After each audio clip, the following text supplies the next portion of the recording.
For generations, the moon was considered a dead world, a place without air, without weather, without flowing rivers, without rain, without oxygen, a frozen, airless landscape where almost nothing changes.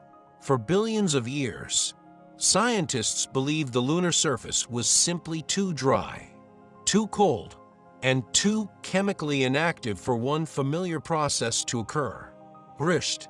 After all, rust seems like one of the most Earth-like phenomena imaginable. Leave an iron tool outside long enough, and oxygen in the atmosphere reacts with the metal. Add moisture, and the process accelerates. The result is the reddish-brown coating known as iron oxide. Rust appears so ordinary that most people never think about the chemistry behind it. But there is one place where rust should be almost impossible: the moon. It has virtually no atmosphere, no liquid water flowing across its surface, and almost no free oxygen. Everything required for rust appears to be missing. Yet in 2020, scientists announced something astonishing. Parts of the moon really are rusting. Not everywhere, not rapidly, but unmistakably.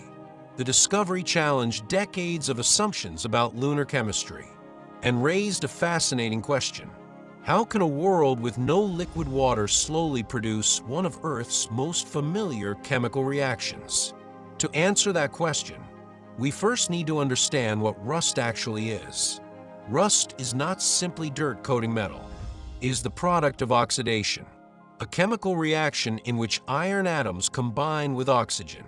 On Earth, liquid water usually acts as a catalyst, helping electrons move through the reaction and greatly accelerating the process.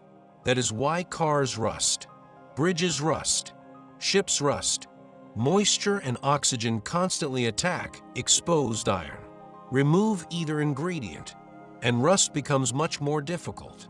Remove both, and it should be nearly impossible. The moon appears to remove both. Its atmosphere is so incredibly thin that it is essentially a vacuum. Surface pressure is trillions of times lower than Earth's. Liquid water cannot remain stable under these conditions. Instead, any exposed water quickly freezes or evaporates into space. By every traditional rule of chemistry, the moon should remain rust-free forever. So where did scientists find evidence of oxidation? The answer came from spacecraft studying the moon in wavelengths invisible to human eyes. One particularly important mission was the Chandrayaan-1, launched by Indian Space Research Organization in 2008. Among its instruments was NASA's Moon Mineralogy Mapper, designed to analyze the chemical composition of the lunar surface. Instead of taking ordinary photographs, it measured how minerals reflected different wavelengths of light. Every mineral leaves a unique spectral fingerprint. By carefully analyzing those fingerprints, scientists can determine what materials exist across the moon. As researchers examined the data, they noticed something unexpected. Certain high-latitude regions displayed spectral signatures consistent with hematite, a common form of iron oxide. In other words, rust.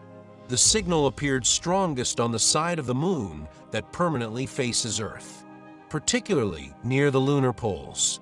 At first, the results seemed almost unbelievable. Had the measurements been misinterpreted? Could another mineral produce similar signals? Repeated analyses strengthened the evidence. The conclusion remained remarkably consistent.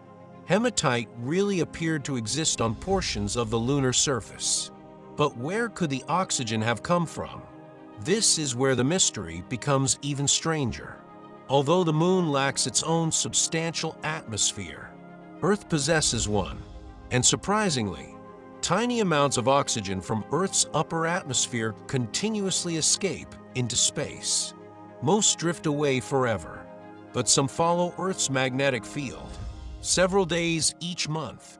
As the moon passes through Earth's magnetotail, those oxygen ions can actually reach the lunar surface. Imagine that, tiny particles originating in Earth's atmosphere, traveling hundreds of thousands of kilometers across space, eventually landing on the moon. For billions of years, the Earth may have been quietly supplying one essential ingredient for lunar rust. Yet oxygen alone is not enough.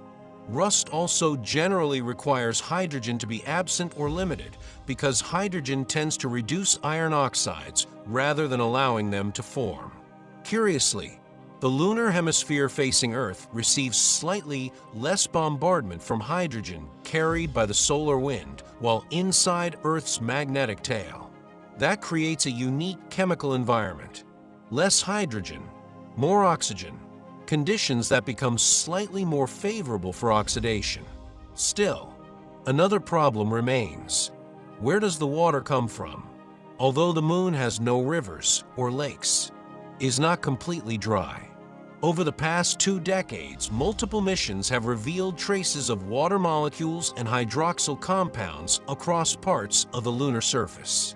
Some exist within permanently shadowed craters. Others appear temporarily bound within surface minerals.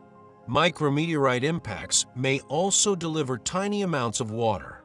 These microscopic quantities are nowhere near enough to create puddles, but they may provide just enough chemical assistance for oxidation to proceed extremely slowly over immense spans of time. Not years, not centuries, but millions or even billions of years. On Earth, rust can spread across exposed metal within decades. On the moon, the same chemistry unfolds at an almost unimaginably slower pace. Every oxygen ion, every water molecule, every tiny impact, every cycle through Earth's magnetic tail contributes only a minute amount. Yet given enough time, even the slowest reactions become significant. The discovery reveals something profound about planetary science. The moon is not completely isolated from Earth. The two worlds remain connected in subtle ways. Earth's atmosphere extends far beyond what we normally imagine. Its magnetic field reaches deep into space. Its escaping oxygen influences the chemistry of another celestial body. The moon, in turn, preserves evidence of those interactions over geological timescales. Scientists now suspect that oxidation may not be occurring through a single process. Micrometeorite impacts constantly disturb the lunar soil. High-energy particles from the sun alter minerals. Ancient volcanic materials may respond differently than younger deposits. Local topography affects exposure to oxygen and hydrogen. Instead of one simple explanation, the moon may host a surprisingly complex network of slow chemical reactions, each contributing a small piece of the larger puzzle. The implications extend beyond our own moon. If oxidation can occur under such unexpected conditions, similar chemistry may operate elsewhere in the solar system. Asteroids, Mercury, the moons of Mars, even airless worlds orbiting distant stars. The discovery reminds scientists that planetary surfaces often evolve in ways far more subtle than previously imagined. Perhaps the most remarkable aspect of this story is how ordinary the final product appears. Grist, a substance so common that people scrape it from old bicycles and garden tools. Yet finding it on the moon required decades of technological progress. Sensitive spacecraft, advanced spectroscopy, international collaboration, careful analysis, and a willingness to question assumptions that had persisted for generations.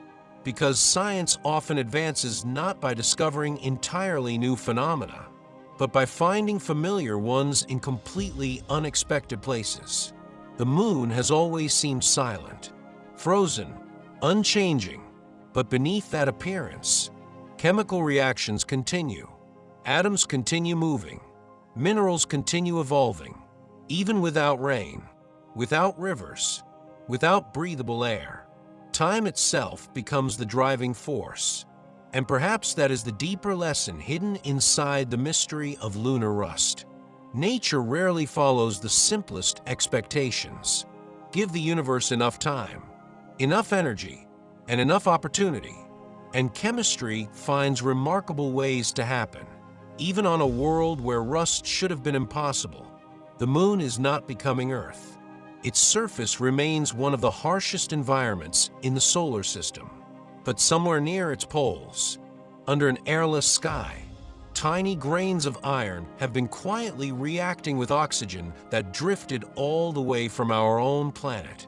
A silent reminder that even worlds separated by hundreds of thousands of kilometers can remain connected in ways we are only beginning to understand.